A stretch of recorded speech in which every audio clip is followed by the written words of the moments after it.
this train's method of acceleration. It just doesn't make sense. None of the train cars have doors on the outside.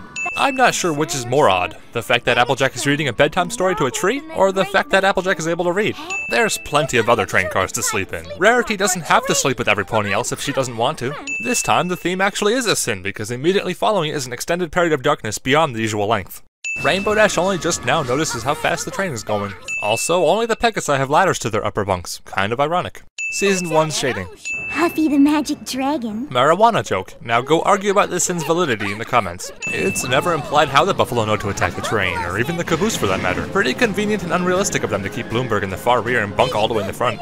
The train isn't riding on the tracks. You're pretty quick for someone so bulky. Dash just called Little Strongheart fat. If she's flying just above the train cars and right behind Little Strongheart, how does she manage to crash into a sign? Applejack was in the same train car as Spike, yet somehow she managed to get out in time. What's Spike's excuse?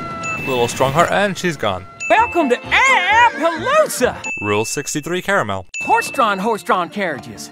Nope, I don't think I can top that bad of a pun. Books. Saltaholic. The culture of the native buffalo tribe really shines here. Catch you later, bro.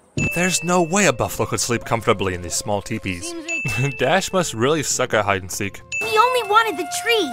The settler ponies have overtaken the land and have planted an orchard all over it. And taking the tree solves that problem how? Little Strongheart is the only female of the herd. His father before him, and his father before him.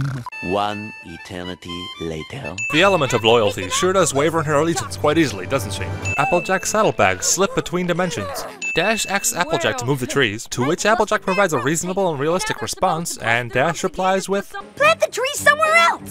this piano's note progression. There's nothing more annoying than a character's unrealistic ignorance for the sheer sake of cobbling together a weak story. We gotta make sure these apples are clean before we throw them into our enemies' faces. Why won't anybody be rational and reasonable? YouTube comments. How does the chief remain standing while applying war paint? This little patch of trees and cluster of buildings is what the buffalo were so upset about? They can't go around or simply stroll peacefully through this? Mysterious line floating high in the sky. Really, at this point their only reason for attack is Pinky singing. If it wasn't for that, they would have agreed to come to some sort of compromise just as they do at the end of the episode anyway? If you listen closely, you can hear the stereotypical Indian war whoops. Headshot. Why all the drama? The chief is simply jumping in front of the sheriff. If he were leaping towards him, they would have collided regardless of the pie's impact.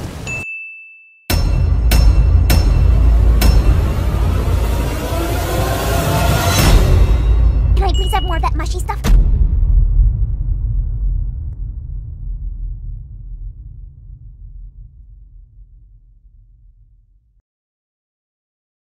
I baked you a pie. Oh boy, what flavor?